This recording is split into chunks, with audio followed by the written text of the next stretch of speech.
আমি আমার পকেট থেকে টাকাগুলো বের করতেছি, আমি ওনার সামনে আর কি।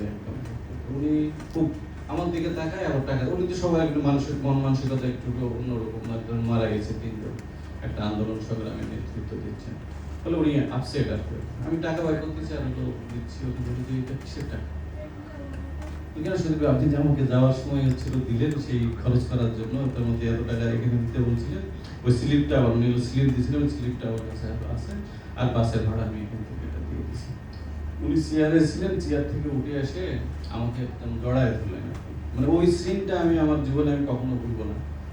উনি আসে এমন ভাবে আমাকে, উনি আমাকে এইভাবে বললেন, আচ্ছা তুমি তো বলতে পারতে টাকাটা হারিয়ে গেছে এই গন্ডগোলের ভিতরে, হ্যাঁ এটা তাহলে তো তুমি না বলতে পারতো। আমি বলছি কি বলেন আপনি? আমি জাস্ট এরকম ভাবে হেসে বললাম। তারপর থেকে বিশ্বাস করবেন না, কোনোদিনও ওই অ্যাকাউন্টসকে সঙ্গে সঙ্গে হলো ডাকলেন, ডেকে বললেন যে একে আমি ব্লাইন্ড অ্যাড দিয়ে রাখলাম, ওর যখন যা প্রয়োজন পড়বে, যত টাকা সে হচ্ছিল চাই, আমার অনুমতি নেওয়ার হচ্ছিল দরকার নেই, ওকে হলো টাকা দিয়ে দিবেন।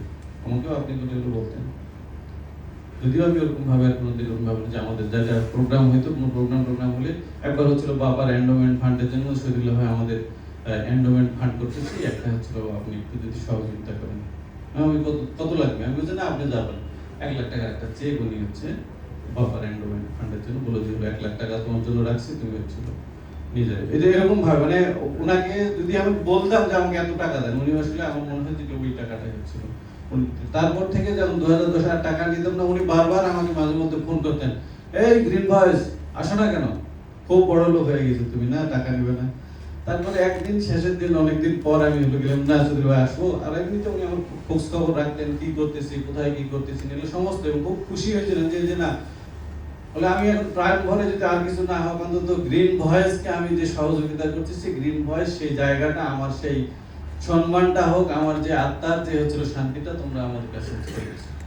লাস্ট একদিন হচ্ছিল ওনার অফিসে আমি গেছি, এখন তখন গ্রিন রোড থেকে ইন্দিরা রোডে চলে গেলেন, তো ফোন করে গেলাম যদি আসো।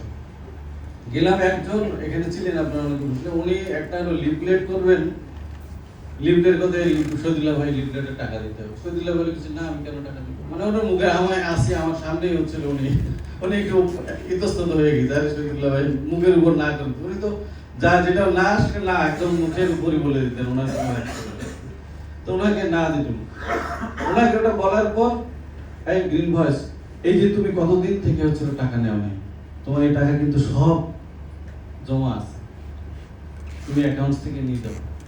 এটা আমার ওনার সামনে, ওনাকে দিবে না টাকা, আর আমাকে হচ্ছিল গত 10 বছর যে আমাকে টাকা দেয়নি, উনি হচ্ছে সেই টাকা গ্রিন ভয়েসের জন্য হচ্ছে মুজানাফিদুল্লাহ ভাই আমার এখন হচ্ছিল লাগবে না। হ্যাঁ, আমরা যেরকম ভাবে প্রোগ্রাম করি সেরকম ভাবে আমরা চালাই যাচ্ছি। যদি কোনোদিন দরকার হয় আমি হচ্ছিল না বলে নিবা, কিন্তু অবশ্যই শহীদুল্লাহ ভাই আমাদের সঙ্গে এই আর্থিক অনেকের সঙ্গে আরো ভালো সম্পর্ক ছিল, কিন্তু আমি মনে করি আমার গ্রিন ভয়েস আমরা যে কাজগুলো করতেছি সেই সম্পর্ক আমাদের শহীদুল্লাহ ভাই সব নিয়ে আমাদের হচ্ছিল। ফলে আমাদের আজকে গ্রিন ভয়েসের যারা বন্ধুরা আপনারা আসছেন, যে হচ্ছিল সমাজে বা অনেক টাকা পয়সা যাচ্ছিল, মালিক আপনারা হতে হবে, কিন্তু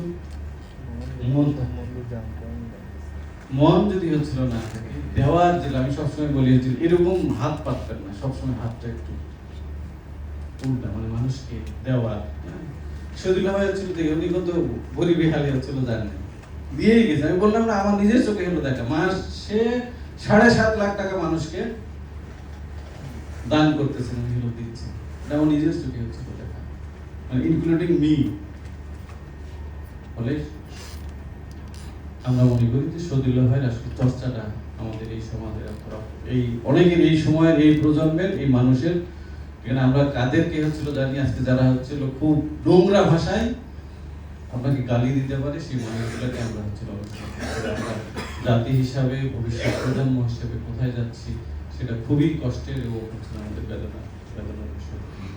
আমরা সেই জায়গাটাই ফিরে যেতে চাই। শহীদুল্লাহ ভাইয়ের যে স্মরণ সভা, আমরা মনে করি যে খোকন ভাই যেটা বলছে পাঠ্য ভাই, আমার মনে হয় এই মানুষগুলো ছোট ছোট আমি মনে হয় ছোট ছোট আছে, যেহেতু সোশ্যাল মিডিয়া ছোট ছোট নানা মানুষের বক্তব্য নিয়ে আমাদের এই সোশ্যাল মিডিয়াতে এই প্রজন্মকে কাছে এগুলাকে হচ্ছে তুলে ধরা। আমরা চেষ্টা করব, আমরা হয়তো দেখি, আমরা চেষ্টা করতেছি যে আমরা ওরকম ভাবে আমাদের একটা ওনার জীবনী ছোট ছোট আকারে বিভিন্ন ব্যক্তি ও প্রতিষ্ঠানে যারা হচ্ছে ওনাকে চিনেন, ওনাদের বক্তব্য নিয়ে আমরা ছোট ছোট এরকম ভাবে করতে পারি কিনা সেই উত্তরটা আমরা নিব।